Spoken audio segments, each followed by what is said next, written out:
Kunduz से कंधार तक और अब स्पिन बुलडोग तक उसने जो कुछ देखा और बर्दाश्त किया वो एक डरावने ख्वाब की तरह उसके दिलो दिमाग पर मुसल्लत था। कमांडर रशीद की क़यादत में सब शुमाली इत्तेहाद के खिलाफ सरगर्म जिहाद थे।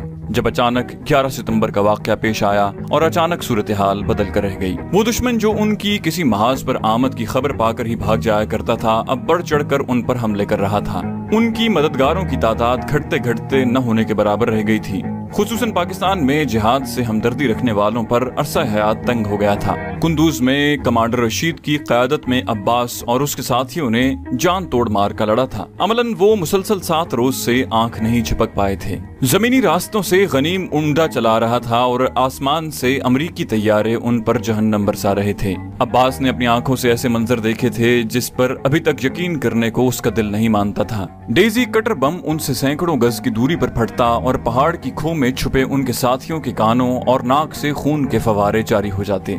माहिए बेयाब की तरह वो तड़पते हुए उनकी आंखों के सामने जान हार जाते और वो उन्हें मरते हुए बेबसी से देखते रहते। वो अरब शहजादे जो सोने का चम्मच मुंह में लेकर दुनिया में आए थे, जिनके दस्तरखान पर आज भी सैकड़ों भूखे शिकम सेर हो रहे थे, उनके साथ कई रोज से भूखे प्यासे राह शहादत पर रवां दवां थे। उनके मासूम बच्चे और बिलादे अरब की वो सैयदजादियां जिनके सरों से अगर चादर ढलकती तो फरिश्ते शर्मा कर मुंह छुपा लेते। ऐशो इशरत की गोद में पलने वाली मगरिब की यूनिवर्सिटियों की फारिग तहसील अरब सैयदजादियां जो अपने आराम और आसाइश को छोड़कर अपने मासूम बच्चों समेत अफगानिस्तान में अपने मुजाहिद खामदों के साथ चली आई थीं कि जहां से इस्लाम की निशात सानिया की तहरीक जन्म लेती दिखाई दे रही थी। तही दामन तही दस्त पथरीले गारों में अपने मासूमों को सीनों से चिमटाए मुजाहिदीन के शाना बशाना जमीन और आसमान से बरसते कहर का ईंधन बनी हुई थी। जिस रोज ताजिक कमांडर अरसला खान अमरीकियों का नुमाइंदा बनकर उनसे हथियार डालने की पेशकश लेकर आया था, तो उसने कमांडर रशीद और अब्बास को बारी बारी कंधों से पकड़कर झंझोड़ते हुए कहा, बेवकूफ मत बनो, जान से ज्यादा कीमती शय और क्या है तुम्हारे नजदीक। मैं एक अफगान तुम्हें इस बात की जमानत दे रहा हूँ कि तुम्हारी जानें महफूज रहेंगी। तुम पाकिस्तान बाहिफाजत पहुंचा दिए जाओगे। हम तुम्हें पाकिस्तानी फोर्सेस के हवाले भी नहीं करेंगे, कोई तुम्हें कुछ नहीं कहेगा। लेकिन जो गैर मुल्की जो तुम्हारे साथ मौजूद हैं, इन्हें हम ऐसी कोई जमानत नहीं दे सकते। उसकी इस बात पर जख्मों से चूर कमांडर रशीद ने रात की तरह कड़क कर कहा, बेगैरत, खुदा का शुक्र अदा कर तू यहाँ हमारे दुश्मन का सफीर बनकर आया है, वरना तुझे इल्म हो जाता कि जिन्हें गैर मुल्की कह रहा है वो कौन है। उसने अपने साथ मौजूद कमांडर सैफुल इस्लाम की तरफ उसे मुतवज्जे करते हुए कहा, इसे जानते हो, गुज़श्ता 6 माह से तुम्हारे कबीले की सैकड़ों मर्द, औरतें और बच्चे इसके दस्तरखान से पल रहे हैं, वरना कहत से वो सब कुत्ते की मौत मर चुके होते। अरे बदबख्त, मदीनतुन नबी सल्लल्लाहु अलैहि वसल्लम से अपने बच्चों और बीवी के साथ इस जहन्नम में ये क्या करने आया है, तुझे मालूम नहीं क्या? अरसला खान डर उस रोज से जब कयामत के रोज खत्मी मर्तबत सल्लल्लाहु अलैहि वसल्लम तुझसे पूछेंगे कि उनकी आल ने तुम्हारे साथ क्या किया और तुम उनके साथ क्या सलूक करने जा रहे हो। खुदाए वाहदहू ला शरीक की कसम, अगर मदीना की एक बकरी भी हमारी पनाह में हो और उसकी हिफाजत के लिए हमारी नस्लें कुर्बान हो जाएं, तो भी हम उसे अपने लिए सादत समझेंगे। पहले हम मरेंगे तभी तुम इन सैयदजादों शहजादों तक पहुंच पाओगे। कमांडर रशीद, ये सब जज्बाती बातें हैं। मैंने तुम्हारे साथ मिलकर रूसियों के खिलाफ जंग लड़ी है। तुम एक बहादुर इंसान हो, हमारे दिलों में तुम्हारी कद्र व मंजिलत है। इसी नाते से मैं यहाँ चला आया हूँ। तुम जानते हो अब हमारा मुकाबला नहीं कर सकते। बूढ़े अरसला खान ने आखिरी बात उससे नजरें मिलाए बगैर कहा, अरसला खान, अगर तुमने अपनी माँ का ही दूध पिया है तो अमरीकनों को अपने और हमारे दरमियान से हटा दो, उसके बाद तुम्हें हमारी और अपनी औकात का पता चल जाएगा। अब्बास ने तड़प कर कहा। अरसला खान उसकी तरफ बड़ी अजीब नजरों से देख रहा था। नौजवान खून कुछ ज्यादा ही गर्म दिखाई दे रहा है। उसने तंजिया अंदाज में अब्बास से कहा, तुम इस गर्मी का नजारा कर चुके हो अरसला खान। बुज़दिलों की तरह हमसे मुतालिबात करने की बजाय अपने आकाओं से कहो, अभी तमाम मुसलमान बेगैरत नहीं हुए। कमांडर रशीद ने कहा तो अरसला खान तड़प कर रह गया। ठीक है, मैंने अपना फर्ज अदा कर दिया, तुम्हारी मर्जी। अरसला खान की रवानगी के बाद उन पर अमरीकी तैयारों की बमबारी में कई गुना इजाफा हो गया। अमरीकी मुसलसल उन पर आतिश व आहन के बारिश कर रहे थे और मुजाहिदीन के पास सिवाय बेबसी के साथियों की शहादत का तमाशा देखने के और कोई रास्ता बाकी नहीं रह गया था। उनकी बंदूकों की गोलियां हजारों फुट बुलंद जहाजों तक नहीं पहुंच सकती थीं। मुसलसल गोलाबारी और बमबारी से कानों के पर्दे फटने लगे थे। अगले रोज एक बम सीधा उस गार पर गिरा जहां कमांडर सैफुल इस्लाम और उसके साथियों की बीवियां और बच्चे पनाह लिए हुए थे। उनमें से जो जिंदा बच पाए वो अगले चंद घंटों में तिब्बी इमदाद न मिलने के सबब दाई अजल को लब्बैक कह गए। उस रोज शाम ढले कमांडर सैफुल इस्लाम ने कमांडर रशीद और उसके बचे कुछ साथियों को जमा किया और उनसे कहा कि अब कोई सूरत बज़ाहिर बचने की दिखाई नहीं देती। हमारे साथियों के लिए फरार मुमकिन नहीं। यूं भी हम यहाँ जिस मकसद के लिए आए थे अब वो मंजिल की सूरत सामने दिखाई दे रहा है। अगर हम यहाँ से बच भी गए तो हमारे हुक्मरान हमें पाबंद सलासल करके मार डालेंगे। मौत हमारा मुकद्दर है तो क्यों ना शहादत की मौत कबूल कर लें। अलबत्ता आप लोगों के लिए बाहिफाजत वापसी का इम्कान और रास्ता महफूज है। मैं अल्लाह को गवाह करके कसम खाता हूँ कि आपने अपनी इस्तिदाद से बढ़कर हक के दोस्ती अदा कर दिया। हम सब इस पर साद करते हैं कि आपने अपनी जानों को कभी हमसे अलग नहीं जाना, लेकिन मेरी दरखास्त है कि आज रात आप यहाँ से निकल जाएं। हमारी तरफ से आपको इसकी इजाजत है। कमांडर सैफुल इस्लाम ने अपने अजदाद की सुन्नत निभाते हुए उनसे कहा तो कमांडर रशीद को मैदान करबला में सैयद इमाम हुसैन रज़ियल्लाहु अन्हु का खिताब याद आ गया। उसका कलेजा फटने को आ रहा था। बारी बारी उसने अपने साथियों की तरफ देखा जिनके सर नफी में हिल रहे थे और कमांडर सैफ से कहा, नहीं मेरे भाई, हमारा जीना मरना एक साथ होगा। कमांडर रशीद ने फैसला कुन लहजे में कहा, हमलों की शिद्दत बढ़ती चली जा रही है। अब्बास को सिर्फ इतना याद रह गया था कि आखिरी लम्हात में उनके मोर्चे पर कमांडर रशीद और वो खुद बमुश्किल जिंदा बच सके थे। एक एक करके साथी उनका साथ छोड़ रहे थे। कमांडर सैफ के पेट में बम फटने से एक लोहे का टुकड़ा लगा और उसका पेट काट कर रख दिया। जख्म इतना बड़ा था कि आंतें तक बाहर आ गईं। कमांडर रशीद और उसने मिलकर किसी न किसी तरह एक चादर से जख्म को बांध दिया। उसके अलावा वो कुछ भी नहीं कर सकते थे। दोनों बारी बारी सैफ को कंधे पर उठाए ढलवान की तरफ चले जा रहे थे। उनके ताक़ुब में होने वाली गोलाबारी से पहाड़ तक लरज रहे थे। बमुश्किल वो एक चश्मे तक पहुंचे जहां उन्होंने कमांडर सैफ को पानी के चंद घूंट पिलाए। जहां भी उसने दोनों से दरखास्त की थी कि उसे छोड़कर अपनी जान बचाएं, लेकिन उन्होंने उसकी बात सुनने से इनकार कर दिया था। स्पिन बुलडोग तक सफर उन्हें जैसे तैसे तय कर लिया। तालिबान इस इलाके को खाली करके पहाड़ों की तरफ पसपा हो रहे थे। कमांडर रशीद ने बमुश्किल एक आरजी मरकज से, जहां अभी कुछ मुजाहिदीन मौजूद थे, कमांडर सैफ की मरहम पट्टी करवाई। मुसलसल खून बहने से उसकी हालत बहुत खराब हो गई थी, लेकिन वो किसी भी अस्पताल तक जाने का खतरा मोल नहीं ले सकते थे। जहां सूरत हाल बिल्कुल गैर वाज़े थी, कुछ समझ नहीं आ रहा था कि कौन कहां काबिज है। स्पिन बुलडोग पर खाना जंगी की सी कैफियत तारी थी। एक तालिबान कमांडर की फराहम करदा कार के जरिए वो किसी न किसी तरह पाकिस्तानी सरहद के नजदीक पहुंचने में कामयाब हो गए थे, जहां से कमांडर रशीद एक खुफिया रास्ते के जरिए चमन की तरफ आना चाहता था। तालिबान से मिलने वाली इत्तलात के मुताबिक चमन सरहद के चप्पे चप्पे पर पहरेदार मौजूद थे, जिनकी मदद के लिए पाकिस्तानी एजेंसियां हमराह थीं। एक मर्तबा फिर रात के अंधेरे में वो कमांडर सैफ को कंधे पर उठाए एक खुफिया मकाम से सरहद उबूर करने की कोशिश कर रहे थे, जब अचानक टॉर्च की रोशनी उन पर पड़ी।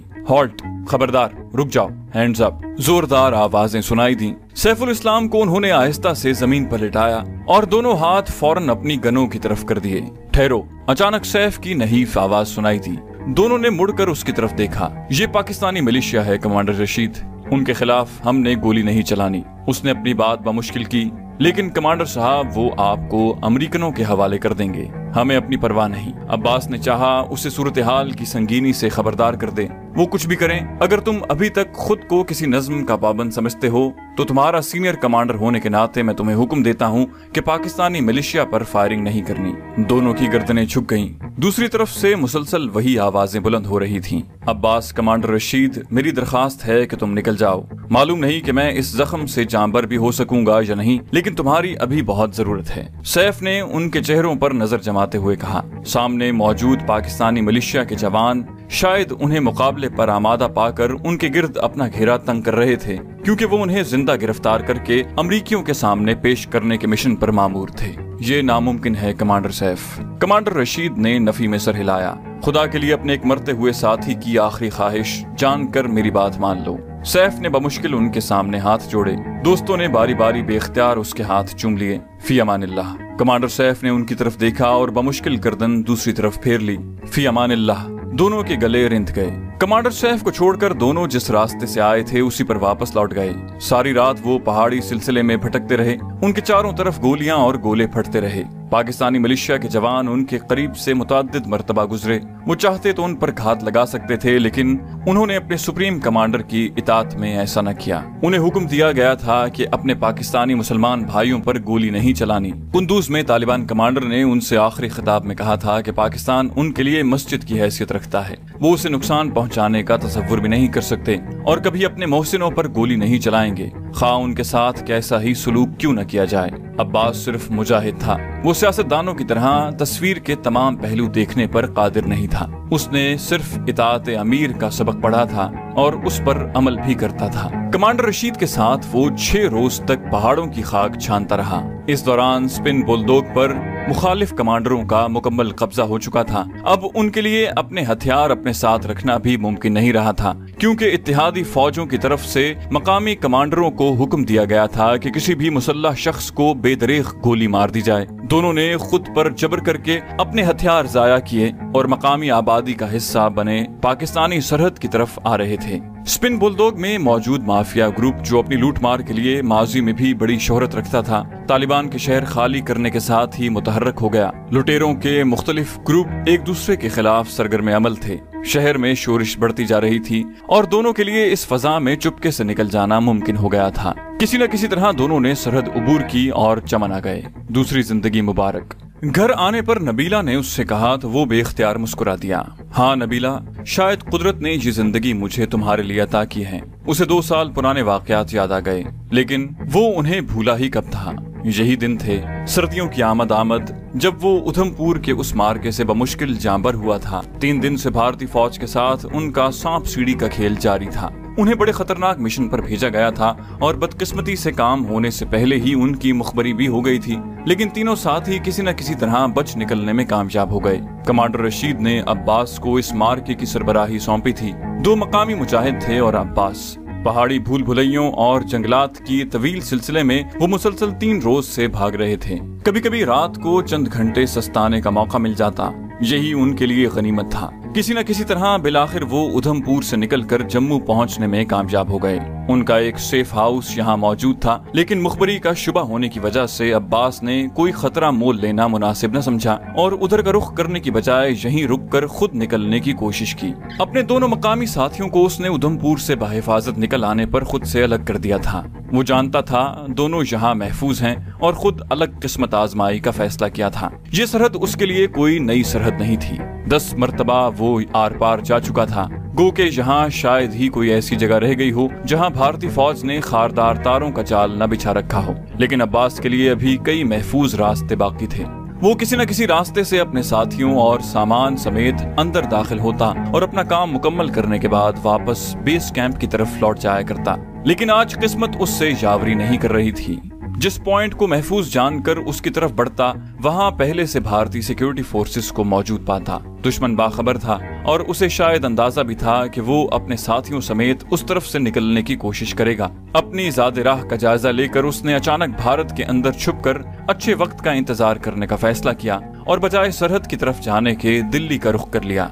दिल्ली में उसे मदद मुयस्सर आ गई थी और यहाँ से वो अपने मरकजी कमान के साथ राब्ता करके अगली हिकमत अमली भी तय कर सकता था। सरहदी इलाकों से ऐसी कोई भी कोशिश इन हालात में उसे कामयाब होती दिखाई नहीं दे रही थी। जम्मू से बराह रास्त दिल्ली जाने की बजाय उसने मुख्तलिफ मकामात पर रुककर और समतें तब्दील करते हुए दिल्ली तक जाने का फैसला किया था। 10 घंटे का सफर उसने 22 घंटे में तय किया, लेकिन बाहिफाजत दिल्ली पहुंच गया। रात एक कदरे मुनासिब सराय में बसर करने के बाद उसने एक पीसीओ के जरिए मरकजी कमान से राब्ता किया और अगली हिदायत तलब की तो उसे मकामी मदद हासिल करने की इजाजत मिल गई। उस रोज शाम गए उसने अपने मकामी हमदर्द से राब्ता करके अगला लाहे अमल तय करना था। इस सिलसिले में उसने सलीम को फोन किया था। सलीम से अब्बास की मुजाहिद तंजीम ने पहली मर्तबा काम के सिलसिले में राब्ता किया था। सलीम का ताल्लुक दिल्ली के एक रिवायती घराने से था और उसका अपने रिश्तेदारों के साथ पाकिस्तान आना जाना लगा रहता था। फेरे बाजी के बिजनेस से मुंसलिक सलीम का राब्ता जल्द ही रॉ के मकामी बॉस शुक्ला से हो गया, जिसने सलीम में ऐसी खुसूसियात देख ली थी जो उन्हें अपने काम के लिए दरकार होती थी। शुक्ला ने सलीम को पहले ही झटके में चारों शाने चित कर दिया था। पहले तो सलीम ने कुछ हेकड़ी दिखाई, लेकिन बमुश्किल 15 मिनट रॉ के सेफ हाउस पर गुजारने के बाद उसका पित्ता पानी होने लगा और अगले चंद मिनट के बाद वो शुक्ला का बंदा बेदाम बन चुका था। एक बात याद रखना, तुम्हारे माँ बाप, बहन भाई, रिश्तेदार सब यहाँ भारत में रहते हैं, इसलिए कोई होशियारी दिखाने की कोशिश न करना, वरना कुत्ते की मौत मारे जाओगे। ये बात जहन में रहे कि तुम हमें कोई चक्कर देकर पाकिस्तान में गायब नहीं हो सकते। यहाँ तुम्हारे अजीज रिश्तेदारों के साथ जो कुछ होगा वो तो तुम जानते ही हो, लेकिन वहाँ भी हम तुम्हें नहीं छोड़ेंगे। या तो हमारे हाथ मारे जाओगे या फिर वहाँ की कोई एजेंसी तुम्हें मार डालेगी। हम तुम्हारे खिलाफ ऐसे ऐसे सबूत उन तक पहुँचा देंगे कि तुम उनके हाथों बच न पाओगे। मेरी बात समझ रहे हो ना? शुक्ला ने उसे आखिरी नफ्सियाती धचका लगाया। अल्लाह का शुक्र करो सलीम मियाँ जो शुक्ला साहब के हाथ लगे हो। अरे इनकी दोस्ती तुम्हें दिनों में करोड़पति बना देगी। दिनों में मौजें करोगे और तुम्हें करना भी क्या है, बस एक आध शिकार ही तो फांस कर देना होगा। कभी कभी कोई पटाखा चला दिया और बस। अरे मियाँ तुम जैसे दर्जनों भाड़े के टट्टू यहाँ दिल्ली में मौजूद हैं, वो तो शुक्ला साहब की मेहरबानी है कि जो तुम्हारा इंतखाब किया। शुक्ला के मातहत अब्दुल्लाह ने कहा और सलीम ने बेख्तियार दांत निकाल दिए। वो अच्छी तरह ये बात समझ गया था कि एक मर्तबा इन लोगों की नजरों में गिरने के बाद उसका बच निकलना अब मुमकिन नहीं रहा। फिर ये कोई महंगा सौदा भी नहीं था। अब्दुल्लाह मियाँ सच तो कह रहे थे, उसे करना ही क्या था। और उसने शुक्ला की हिदायत पर अपने दूसरे ही फेरे में कमांडर रशीद की मुजाहिद तंजीम से राब्ता कर लिया। अपनी चर्ब जबान से उसने सीधे साधे मुजाहिदों को जल्द ही शीशे में उतार लिया। अगले 2-3 फेरों में उसने मुजाहिदों की तरफ से सौंपे गए काम भी करके दिखा दिए, जो उनकी तवक्कुआत से बढ़कर कामयाब थे। इस बात का तो उन्हें गुमान भी नहीं था कि ये जाल रॉ ने बिछाया है और अब तक सलीम की मदद से वो उनके 3 महफूज ठिकानों तक पहुंच चुके हैं। अब्बास का फोन मिलते ही सलीम ने शुक्ला साहब से राब्ता किया था। वेल डन, ये हुई ना बात, कहाँ मिलोगे उससे? प्रताप नगर के होटल रेक्स का टाइम दिया है सरकार। सलीम ने अपने होंठों पर जबान फेरते हुए कहा, ठीक है, अपनी आंखें और कान खुले रखना। खबरदार अगर उसे कोई शक होने दिया तो बिल्कुल नॉर्मल रहना। और हाँ, ये बात दिमाग में रहे कि वो मुसल्ला होगा और अगर उसे तुम पर जरा सा भी शक गुजरा तो तुम्हें बहर सूरत गोली मार देगा। शुक्ला ने उसे ब्रीफिंग देते हुए कहा। मगर सरकार, ये तो सलीम के मुंह से ढंग से बात नहीं निकल पा रही थी। उसने मुजाहिदीन के साथ कुछ वक्त गुजारने के बाद कम से कम इस बात का अंदाजा जरूर कर लिया था कि इन लोगों के लिए सबसे ज्यादा गैर अहम चीज उनकी अपनी जान है, जिसकी ये कभी परवाह नहीं करते। और जो लोग अपनी जान की परवाह न करते हों, उनके लिए दूसरों की जान लेना कुछ मानी नहीं रखता। अरे भाई, क्यों मरे जा रहे हो? हम लोग वहाँ होंगे ना तुम्हारी हिफाजत के लिए। इंस्पेक्टर शर्मा ने उसकी हिम्मत बंधाई। जी सरकार, जैसे आपका हुक्म। सलीम अभी से खौफजदा हो रहा था। अगर वहाँ भी इस तरह तुम्हारे मुंह पर हवाइयाँ उड़ने लगें जैसे यहाँ उड़ रही हैं, तो तुम्हारी जिंदगी की जमानत हम सब लोग मिलकर नहीं दे पाएंगे। समझ गए ना? शुक्ला ने उसे वार्निंग दी तो सलीम ने बमुश्किल खुद को नॉर्मल कर लिया। उन्होंने सलीम के कपड़ों में एक छोटा सा टेप रिकॉर्ड छुपा दिया था। ये टेप रिकॉर्डर इतनी छोटी और मुख्तसर जिसामत का था कि सलीम के लिए उसका वजूद न होने के बराबर था। नॉर्मल रहना, बस इसी में तुम्हारी बका है। ये लो अपना पेशगी इनाम। शुक्ला ने ये कहते हुए नोटों का एक बंडल उसकी तरफ बढ़ाया और सलीम की राल टपकने लगी। अब वो वाकई नॉर्मल हो गया था। अब्बास ने प्रताप नगर के होटल रेक्स के अब तक 3 चक्कर लगा लिए थे और जहाँ उसे कोई गैर मामूली हरकत दिखाई नहीं दी थी। वो मुतमईन था और अब शाम 7 बजने का इंतजार कर रहा था कि सलीम से मुलाकात करके उससे ज़्यादा राह मौसूल करे और उसकी हिदायत पर अगले सफर के इंतजामात भी कर ले। उसने सलीम को सिर्फ एक मर्तबा बेस कैंप पर देखा था, जब कमांडर रशीद ने उसका तारुफ एक भारतीय मुसलमान भाई की हैसियत से करवाया था। ये मुलाकात बहुत ही मुख्तसर थी। अब्बास को सिर्फ इस बात का इल्म था कि सलीम एक कारोबारी खानदान का नौजवान है जिसका आना जाना पाकिस्तान लगा रहता है और जो मुजाहिदीन के जज्बा जिहाद से बहुत मुतासिर होने की वजह से एक मुसलमान होने के नाते उनकी खिदमत करना चाहता है। उसने उनके लिए अब तक कुछ खिदमात अंजाम दी भी थी। इन खिदमात की नौयत क्या थी, ये जानना उसके लिए गैर जरूरी था। यूं भी हालात और कमांडर रशीद की तरबियत ने इन सब को बड़ा मोहतात बना दिया था और वो अपने मिशन से मुताल्लिक मालूमात के अलावा एक दूसरे से मुताल्लिक तजस्सुस भी नहीं करते थे। सलीम का नाम मरकज की तरफ से मिलने के बाद वो खासा मुतमईन भी था, क्योंकि उसने मुख्तसर मुलाकात में सलीम का जोशो खरोश देख लिया था और उसे उम्मीद थी कि एक होशियार नौजवान होने के नाते वो जरूर उसके लिए कारआमद होगा। उसने अपनी तरबियत के मुताबिक सलीम से मुलाकात करने से पहले मुलाकात की जगह के महफूज होने से मुताल्लिक तहकीक कर ली थी। دوپہر کو وہ اسی ہوٹل میں کھانا کھانے کے بہانے آدھا گھنٹہ گزارنے کے بعد سپہر کو چائے پینے کے بہانے بھی صورتحال کا جائزہ لے چکا تھا۔ اس نے ہوٹل کو آنے اور جانے کے راستے دیکھ لیے تھے، ممکنہ خطرے کی صورت میں فرار کے امکانات کا جائزہ لے لیا تھا اور فرار کے لیے مناسب راستوں کا تعین کر لیا تھا۔ اب اسے بس 7 بجنے کا انتظار تھا۔